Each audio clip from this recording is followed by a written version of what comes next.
Eu não vou separar muito o Flávio como o do Lula, porque os dois fazem parte do mesmo sistema corrupto. Então, o Bolsonaro, ele não tocou a agenda anticorrupção, pelo contrário, ele desmontou isso ao longo do governo dele. Uma agenda de autoridade, de enfrentamento a questões fiscais, parou na reforma da Previdência, ele tocou, mesmo a contragosto, porque ele era contrário à reforma da Previdência, depois não fez uma agenda reformista, tá mesmo tendo o Paulo Guedes lá. A agenda de combate ao crime, a gente precisa lembrar, era uma pauta central do Bolsonaro. Ele não andou com nada. Em certa medida, ele até sabotou o pacote anticrime do Sérgio Moro, acabou passando o juiz de garantias lá do Freixo. Então, o Bolsonaro, ele se apropriou dos símbolos, mas ele não foi um líder na hora H. E aí ele transformou tudo aquilo, e essa é a provocação contra os bolsonaristas, num culto à personalidade dele. Aí é legal, o pessoal ia na rua, chorava, cantava Viva Bolsonaro, mas isso virou o quê para as pessoas? Virou só no retorno do Lula e uma crise política que a gente está vivendo hoje. Olha, uma coisa que é legal, esse eleitor que hoje ainda é bolsonarista, ele já esteve conosco antes. Quando a gente marcou as manifestações que derrubaram a Dilma, quando a gente apoiou a Lava Jato, quando a gente apoiou reformas como a PEC do teto e a reforma trabalhista, este eleitor que hoje, vamos colocar, é bolsonarista, lutava ao nosso lado. Ele esteve conosco. E a diferença do período que ele esteve com o Bolsonaro pro período que ele esteve conosco é que conosco ele ganhava. A gente venceu tudo. A gente derrubou o governo da Dilma, a gente apoiou a Lava Jato, o Lula foi preso, autoridades corruptas foram presas, reformas importantes passaram. A partir do momento que ele passou a cultuar o Bolsonaro, esse eleitor passou a perder. Então eu começo já fazendo essa provocação. Se ele fizer um exercício de memória, ele vai lembrar que conosco a gente vencia. A família Bolsonaro, ela destruiu aquilo que a gente chama de direita. Eu volto a colocar a provocação. Até 2018 nós vencíamos tudo. Vencemos a esquerda nos tribunais, nas ruas, nos projetos, nas ideias. Desde que os Bolsonaro entraram, eles pegaram essas lutas e submeteram elas ao interesse personalíssimo da família. Por exemplo, a Operação Lava Jato foi destruída para salvar o Flávio Bolsonaro, que cometia crime de peculato, rachadinha no gabinete dele. Então, toda vez que a gente se vinculou a essa família, infelizmente eu preciso colocar essa família maldita, a gente perdeu. A ponto do Lula, que estava preso. A gente precisa se lembrar, o Lula estava preso, ter voltado ao poder. E aí, agora a gente fica nessa situação com o nosso país destruído, e aí vem o filho, desculpa falar isso aqui, envolvido no escândalo de corrupção da rachadinha, que é o Flávio Bolsonaro, que até agora, pelo menos no horário que a gente está gravando o programa, não assinou a prorrogação da CPI do crime organizado, que está rolando no Senado. E aí esse cara tem que falar que nós temos que nos submeter a ele? Esse cara tem que sair da frente, o Brasil precisa andar. Assim como o Lula precisa simplesmente, vai tocar a vida dele, vai dar milho pra pombo, sabe? O Flávio Bolsonaro tem que fazer a mesma coisa, para de atrapalhar o nosso caminho. E os dois, em última instância, a gente pode colocar aqui, estão envolvidos direta ou indiretamente, tanto no escândalo do INSS quanto no escândalo do Banco Master.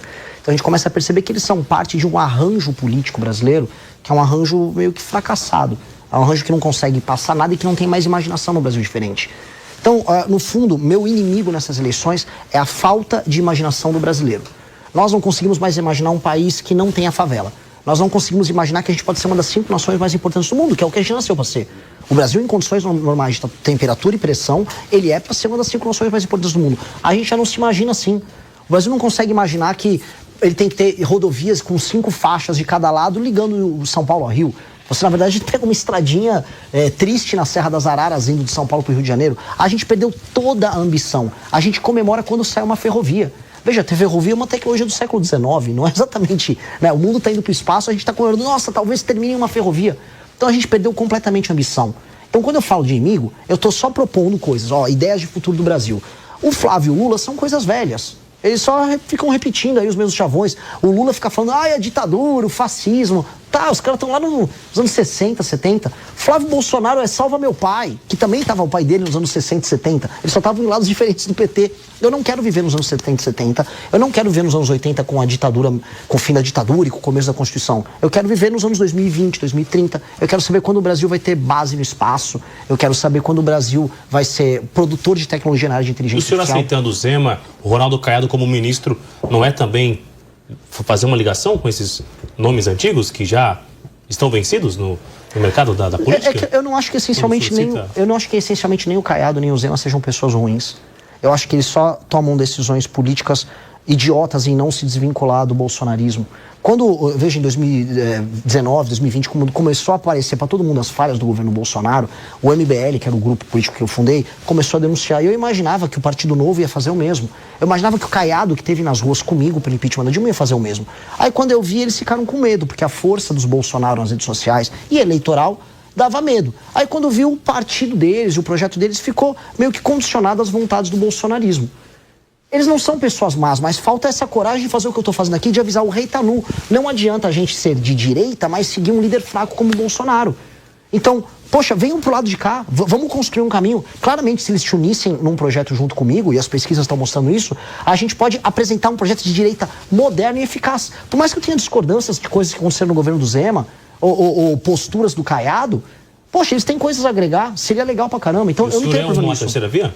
Não existe terceira via nesse sentido. Eu sou o candidato da direita, o Flávio é um candidato do centro, o Lula é um candidato do centro, e os outros dois, o Zema, o Caiado, eles estão candidatos, é o centro 2 e o centro 3. Né? É o cara que fica no banco de reservas do Flávio. E eles não têm que ser, eles são melhores do que o Flávio. O que eu falo para esses dois eles são melhores essencialmente do que o Flávio. Eles são mais inteligentes, eles são mais capazes. Eu não conheço o envolvimento deles em escândalos de corrupção, como o caso do Flávio. Então, poxa, eles tinham que estar do lado certo. O lado certo da história nossa é romper com essa velharia aí. É romper com esse Flávio, com esse Valdemar. Tem que ficar falando de Valdemar da Costa Neto, levando a sério a opinião do Valdemar. O Valdemar não tem que ter uma opinião. O Valdemar, ele tem que ter uma cela. O senhor faz uma fala também sobre o Supremo, para já colar o assunto, a atuação do ministro Alexandre de Moraes. O senhor defende um formato ali de atuação do ministro Alexandre para combater o crime organizado. Seria essa ideia? De que forma que seria a atuação do ministro Alexandre, de alguma forma do Supremo, para conseguir combater o crime? O que é exatamente? Qual a receita que o ministro tem usado? Isso é uma provocação ao ministro Alexandre de Moraes sobre o direito penal do inimigo. E qual é a provocação, né?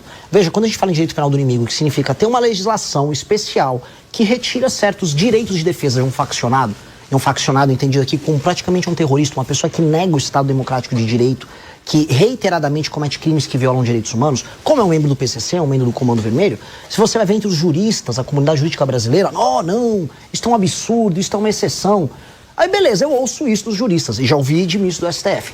Só que quando o Alexandre de Moraes cria ele próprio um regime de exceção para bolsonaristas, e aí essas pessoas têm os direitos de defesa dela mitigados, ou seja, diminuídos, aí tá tudo bem, aí defesa da democracia. O que eu tô propondo é assim, e se eu aplicasse o método do Xandão, que é o direito penal do inimigo em parte, não é? Como tô fazendo uma analogia, aos faccionados. Se o tipo de julgamento daquelas pessoas que foram presas por conta do dia 8 fosse aplicado pelos presos do Comando Vermelho, eu gosto desse método. Eu deixaria ainda mais grave, eu deixaria ainda mais duro, ainda mais pesado. Então eu deixo isso como provocação para a comunidade jurídica brasileira, que ficou aplaudindo Alexandre de Moraes, mas quando a gente fala em implementar medidas duras contra bandidos, aí são contra. Fala, engraçado, né? Interessante. Não é no mínimo incoerente, né, por parte dessas pessoas. Então é uma provocação que eu faço bem clara e bem direta. E que faz sentido. André.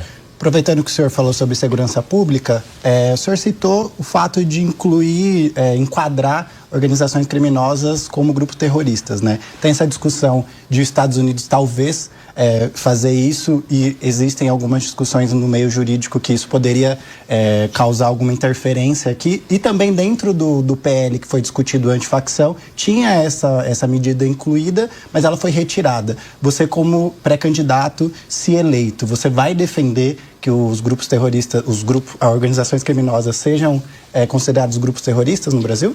Olha, eu defendo, assim, se ele vai ser qualificado como terrorista ou não, isso é mais um enquadramento marqueteiro. Para mim, eles têm que ser enquadrados como o inimigo. E o que é o inimigo? São figuras que fazem parte de gangues ou organizações que negam o Estado Democrático de Direito do Brasil, que fazem ocupação territorial, que cometem recorrentes violações aos direitos humanos. Essas organizações que se parecem muito com organizações terroristas, elas têm que ter esse reconhecimento especial por parte do Estado brasileiro, porque o Estado brasileiro tem que enfrentar elas de uma maneira diferente. Eu não posso chegar para o cara que é o ladrão de galinha e dar a ele o mesmo tipo de tratamento que eu vou dar para um membro que está com um fuzil do Comando Vermelho ocupando uma favela. Ou um prefeito na cidade de Santa Quitéria, no Ceará, que faz basicamente um acordo com o Comando Vermelho e impede as pessoas de votarem em candidatos adversários, senão o Comando Vermelho bate na porta da casa dessa pessoa. O enquadramento jurídico para eles é diferente. Essas pessoas negam o Estado Democrático de Direito no Brasil. Se os Estados Unidos gostam ou não gostam disso, isso é problema dos Estados Unidos. Até porque esse interesse deles sobre isso é bem recente. E se os Estados Unidos quiserem ser parceiros da América Latina no enfrentamento ao crime organizado, dependendo da parceria, pode ser bem-vindo. Eu acho que o Brasil tem que retomar o próprio território, ou seja, retomar as pessoas que estão sob o comando do crime organizado e depois, reorganizando as próprias forças armadas e reorganizando as próprias contas públicas, se tornar uma força pacificadora da região. E, inclusive, impedir que os Estados Unidos façam isso. Quem tem que ser o grande líder político, quem tem que ser o macho alfa aqui da América do Sul, é o Brasil. E esse é um papel nosso. A gente está permitindo, inclusive, que os Estados Unidos façam isso, o que pra gente é humilhante.